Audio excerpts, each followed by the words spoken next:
Hello मित्रांनो, स्वागत आहे आपलं आमच्या यूट्यूब चॅनलवर, ज्याचं नाव आहे टेक्नो जनरल. आणि आज आपण पार्ट ऑफ स्पीचचा 7वा प्रकार शिकणार आहोत आणि त्याचं नाव आहे कंजक्शन. तर कंजक्शन म्हणजे उभयान्वी अव्यय. आणि कंजक्शनचे प्रकार काय आणि कंजक्शन कशा प्रकारे वापरायचं ते आपण या व्हिडिओमध्ये शिकणार आहोत. तर व्हिडिओला पूर्ण बघा आणि आवडल्यास लाईक आणि सबस्क्राईब करा. तर चला पाहूया आपण कंजक्शन.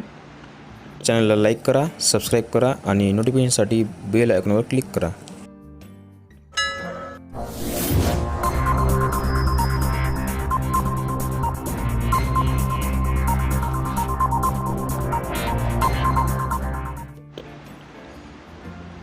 तर पहा, कंजक्शन म्हणजेच उभयान्वी अव्यय.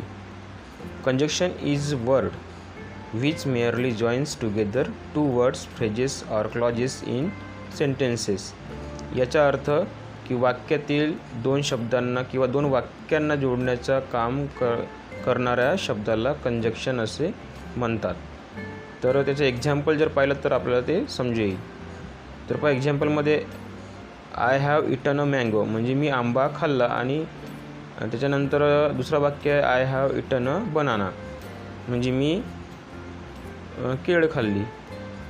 तर याच्या आपण बोलताना कसं बोलतो, तर I have eaten a mango, I have eaten a banana असं बोलत नसतो. तर आपण बोलताना काय म्हणतो, I have eaten a mango and a banana. तर हे जे दोन वाक्य जोडण्याचं काम जे केलं ते आहे अँडने, आणि अँड हा या ठिकाणी काय असणार आहे, तर तो आहे कंजक्शन. हा बघा, या ठिकाणी हा जो अँड आहे हा आहे या ठिकाणी कंजक्शन. तर अशा पद्धतीने जो शब्द दोन वाक्यांना किंवा दोन शब्दांना जोडतो त्याला कंजक्शन असे म्हणतात. आणखी चांगल्या प्रकारे समजण्यासाठी आपण पुढे पाहूया. तर पहा, या ठिकाणी टाईप्स ऑफ कंजक्शन. तर कंजक्शनचे दोन प्रकार असतात, कोऑर्डिनेटिंग कंजक्शन आणि सबऑर्डिनेटिंग कंजक्शन. तर कोऑर्डिनेटिंग कंजक्शन काय आहे आणि सबऑर्डिनेटिंग कंजक्शन काय आहे ते आपण पुढे बघूया. पहिल्यांदा पहा कोऑर्डिनेटिंग कंजक्शन. तर joins together clauses of equal rank म्हणजे कोऑर्डिनेटिंग कंजक्शन जे असते ते काय करते, तर म्हणजे सारख्या रँकचे जे दोन वाक्य असतात त्यांना जोडण्याचं काम करते. आता कोऑर्डिनेटिंग कंजक्शन कामध्ये काय असतात की दोन वाक्य हे स्वतंत्र असतात, म्हणजे दोन्ही वाक्य असतात ते एकमेकांवर डिपेंड नसतात, परंतु ते इक्वल रँकचे असतात आणि त्यांना जोडण्याचं काम जो शब्द करतो त्याला कंजक्शन असे म्हणतात. तर पहा, या ठिकाणी एक्झाम्पलसाठी बघूया. फिश लिव्ज इन वॉटर हा एक वाक्य आहे, आणि दुसरा आहे बर्ड लिव्ज इन नेस्ट. तर ह्या fish lives in water and bird lives in nest हे दोन्ही जे वाक्य आहेत ते स्वतंत्र आहेत, ते एकमेकांवर डिपेंड नाहीत, पण त्या दोन्ही वाक्यांना जोडण्याचं काम या ठिकाणी अँडने केलं आहे, म्हणून या ठिकाणी अँड हा कोऑर्डिनेटिंग कंजक्शन असणार आहे. आता कोऑर्डिनेटिंग कंजक्शनमध्ये आणखी कोणते कोणते शब्द आहेत ते आपण पाहूया. तर ते पहा, या ठिकाणी दिलेलं आहे खाली, and, but, for, or, nor, also, either or, neither nor हे कोऑर्डिनेटिंग कंजक्शन असतात. आता यांचा वापर वाक्यामध्ये कशा पद्धतीने केला जातो ते आपण पुढे बघूया. तर पहा, या ठिकाणी 4 काइंड्स ऑफ कोऑर्डिनेटिंग कंजक्शन म्हणजे कोऑर्डिनेटिंग कंजक्शनचे 4 प्रकार आहेत. तर त्यापैकी पहिला जो प्रकार आहे तो आहे कम्युलेटिव्ह ऑर कॅप्युलेटिव्ह.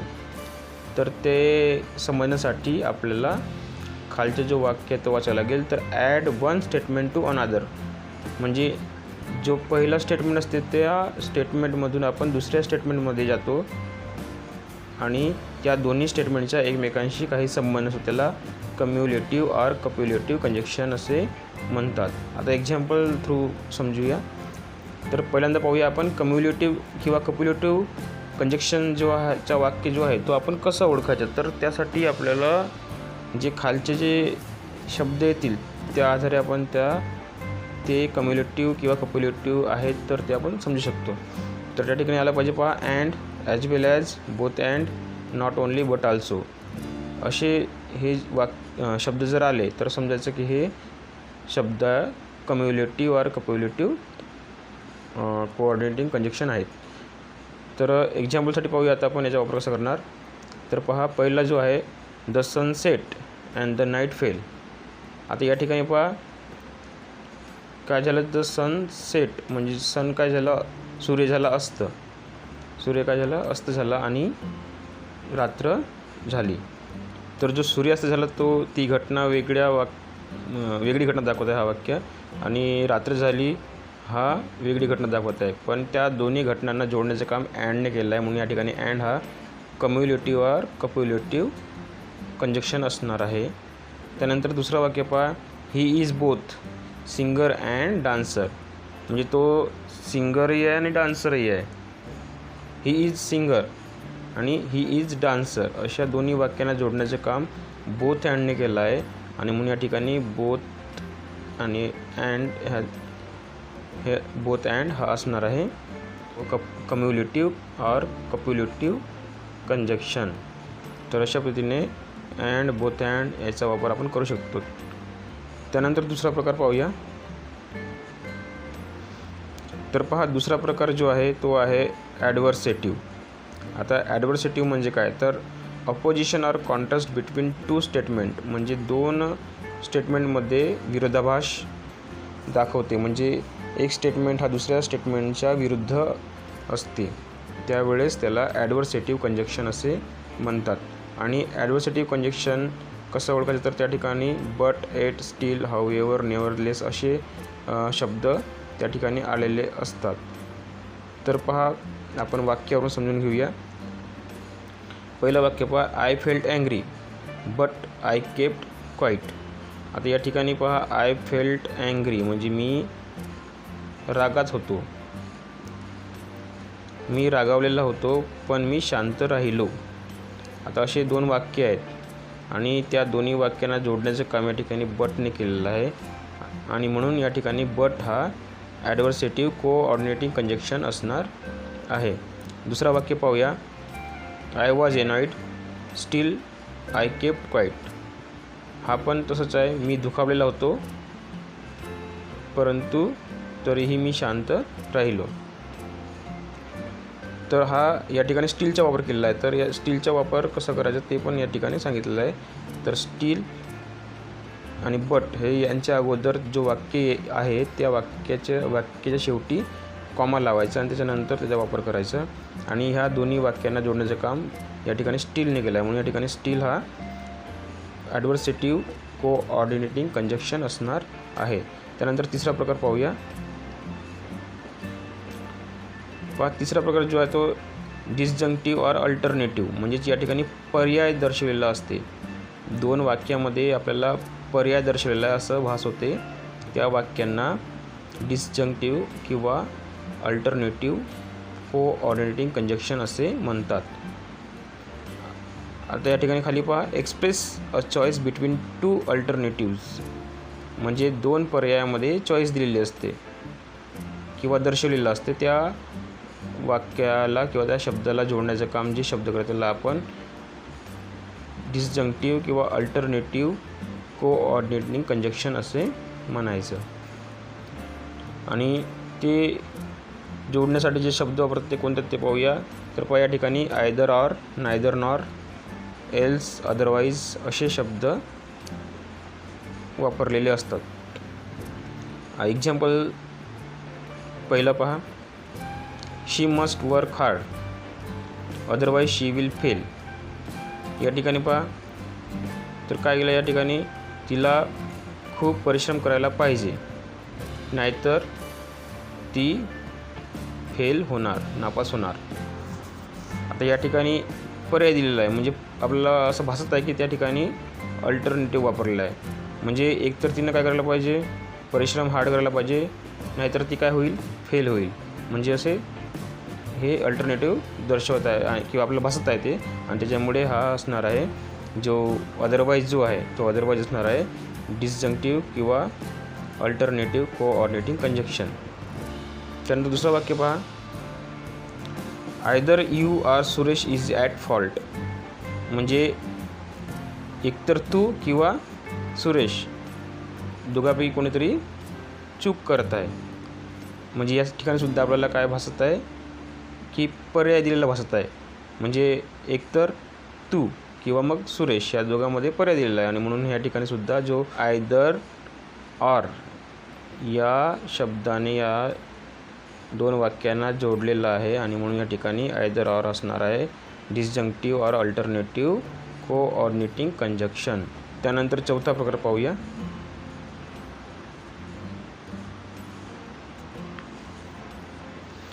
चौथा प्रकार जो असतो तो आहे इलेटिव्ह कोऑर्डिनेटिंग कंजक्शन.